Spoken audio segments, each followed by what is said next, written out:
Dimension 8 is soon upon us, and Odin will soon be in the hands of players. How does this character stack up? Will he change the Marvel Strike Force landscape? If you want to know about it, find out with me in this video. What's going on, everyone? I'm BPG and welcome back to the channel. If this is your first time here, I make at least 2 Marvel Strike Force videos every single week, usually based around the events in-game, but sometimes I get to make special videos like this one here. So if you find the content in this video helpful, please do consider giving it a like, subscribe to the channel and ring that notification bell so you don't miss any other BPG content.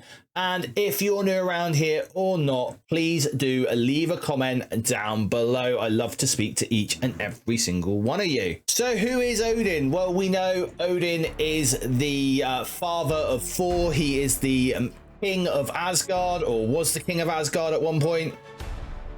But he is coming to Marvel Strike Force in patch 8.3. That is right, the very next patch. Dark Dimension 8 will be upon us, and Odin will be here. He is a hero, cosmic, mystic, blaster, Asgardian and mythic. So he is going to have that Asgardian synergy. Mystic gear again. Cosmic might be really nice for anything where you need cosmic characters, and the mythic, obviously he will be going into your later sections in the dark dimensions that follow, most likely. He is a reward for Dark Dimension 8, as I've just said in the intro there, and he might be required for Professor X. This we don't know, but as he is part of this Age of X journey, he might be required at some point in time to get Professor X from his dark dimension, or whatever the unlock method is going to be for Professor X now. And in the data mines, I found some of his stats. So this is a little bit of extra info I've got for you guys. Now, these stats are all based on him being at 7 yellow stars and 5 red stars, level 100 and gear tier 19. So this is his stats that you would get him at probably on the second run of Dark Dimension 8, so the timed run of Dark Dimension 8. And this red stars is if it follows the same red star pattern that we had with Dark Dimension 7 and Mephisto. So health, he has 5,815,000 health. That is absolutely huge. How does that stack up to the rest of Marvel Strike Force? Well, that brings him in at 2nd place for health, only topped by Mephisto himself. Damage, 378,000 damage. He is a big boy, and he is top of the charts where damage is concerned. Armor, 261,709 at that level. That also puts him at first. So not only is he really, really heavy with his damage, he can also take a hit. Focus, he has 55,000 focus, and that puts him in at 11th. Now, he is only just pushed out the top 10 by Gladiator. So that is a fairly new character where the new stats are concerned as well. Resistance, 54,437. That puts him in 9th. Now, there are 2 other Dark Dimension characters that have a better resistance than Odin, and I wonder if you guys can name them for me down in the comments down below. And he has a speed of 128. This puts him at sort of 14th, joint 14th for speed. Same speed as Spider-Man Big Time, Spider-Man Pavitra, Green Goblin Classic, but he is the fastest Dark Dimension reward character we have ever had. Now, he comes with a battlefield effect. It is called All Father's Fury. And this battlefield effect does the following. If it is active at the start of the enemy turn on enemy turn end, Odin will use his basic Gungnir's Onslaught at the basics unlocked level. So whatever you have his basic unlocked at, that is what the effect of that basic is what it will do. So obviously you're going to want that unlocked as high as possible. And when forced to attack an ally, this character deals less damage to them. And this attack ignores defense up and cannot be counterattacked. And his basic, that is Gungnir's Onslaught. Again, thanks to the data mines, we have the ability icon for this. And Gungnir's Onslaught does the following. It attacks all enemies for 280% piercing damage. That is huge. 50% drain, clears 2 positive effects, and steals 3% health from all enemies and redistributes that to himself. That is absolutely huge. This bypasses heal block, and this attack redistributes a maximum of 6% of this character's health per target. That is absolutely insane, because his health pool, as you've seen, is absolutely massive. Clear 2 negative effects from self and all allies. You're going to be wanting to use this basic quite a bit, I would say. Clear all battlefield effects on the enemy side and apply the battlefield effect All Father's Fury to the enemy side. And again, with this basic, if it is forced to attack an ally, it deals less damage to them, and it also ignores defense up and cannot be counterattacked. And the Iso-8 counterattack and assist information. So again, it is still Gungnir's Onslaught, but this time it will attack the primary target for 227% piercing with a 50% drain, clearing 2 positive effects, stealing health from the target and redistributing it to himself. This will bypass heal block and redistribute a maximum of 6% of this character's max health. He'll clear 2 negative effects from self and all allies. And again, the safeties there of when forced to attack an ally, this character deals less damage to them, and it will ignore defense up and cannot be counterattacked. His special is Odin Sleep. It has an energy cost of 8. So you are going to start with Odin Sleep. He's going to gain 5 charged up to a maximum of 5. He's going to clear exposed from his character, so that is going to counter Mephisto and his opening ability. He's going to clear exhausted from self and all allies and flip all negative effects into positive effects. This could be an absolute nightmare in War and Cosmic Crucible. Being able to clear exhausted right off the bat is absolutely amazing. He's going to heal self and all allies for 50% of this character's max health and apply the following for 2 turns: offense up, defense up, speed up, and immunity.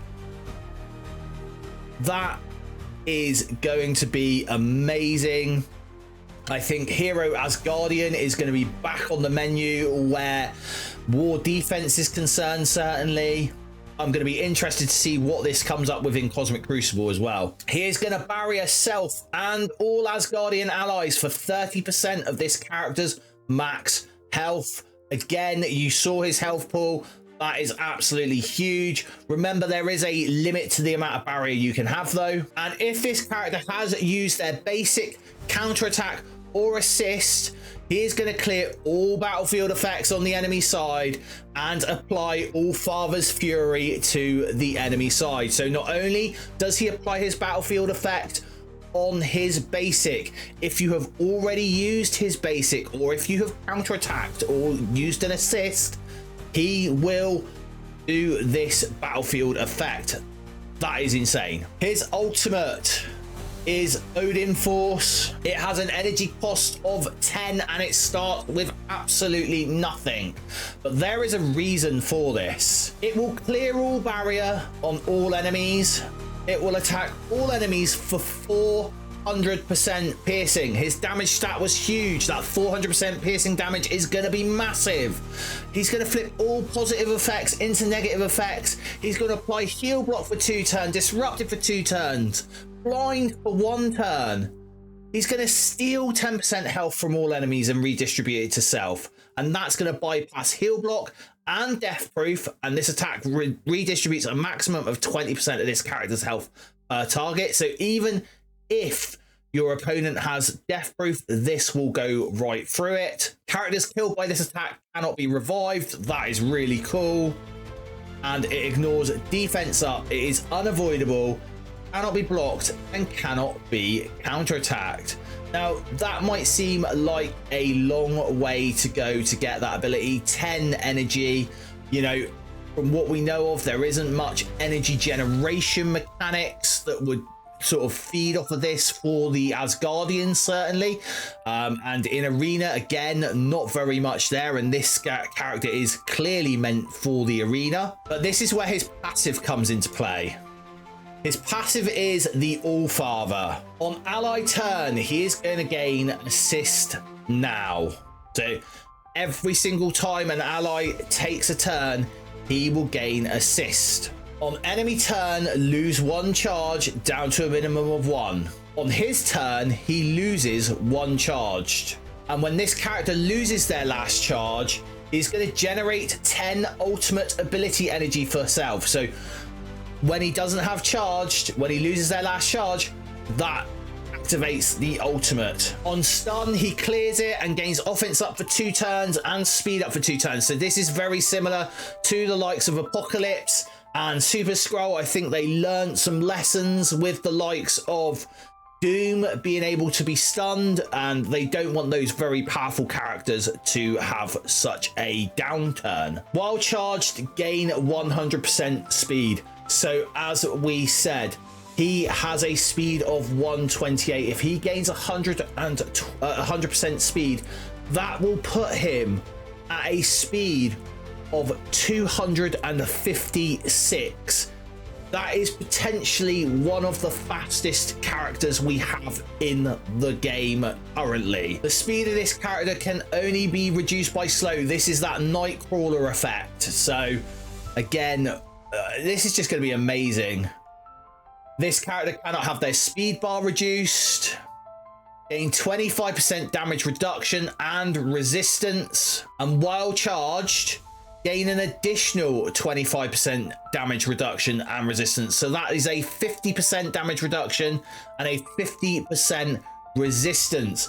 So while his resist seemed very, very low, his passive is adding to that resistance. And this character cannot gain any new negative effects. And this character cannot gain minor defense up, safeguard, or trauma. So that is basically to try and lead into that fact that he is a damaging, he's got that damage reduction already. So defense up will make it even better. And safeguard or trauma, having any of the abilities that he is able to put on himself and then have safeguard would be game breaking. So this is much, much needed. And what other information do we have about Odin? So we know his centerpiece unique is Uru, like most other Asgardians. So save up that Uru. You're gonna want to get him as high as possible. Like most Dark Dimension characters, he is also a 5-slot character for mini uniques. That means he's going to need 5 sets of mini uniques, to get him up a gear tier. And my Iso-8 recommendation is going to be Skirmisher. It is a no-brainer with his passive, with his assist now on characters, on ally turn. And so some final thoughts on Odin. This character is going to change the game. If you haven't already started going hard on any of these events that include the radioactive treats, I suggest that even as a free-to-play player, you go as hard as you can on these events, because Purple ISO and getting into Dark Dimension 8 as quickly as possible is going to be really, really important. What do you think of Odin? Let me know in the comments down below. If you found this video helpful, don't forget to give it a like and maybe even share it with some of your alliance mates. And until next time, everyone, stay positive.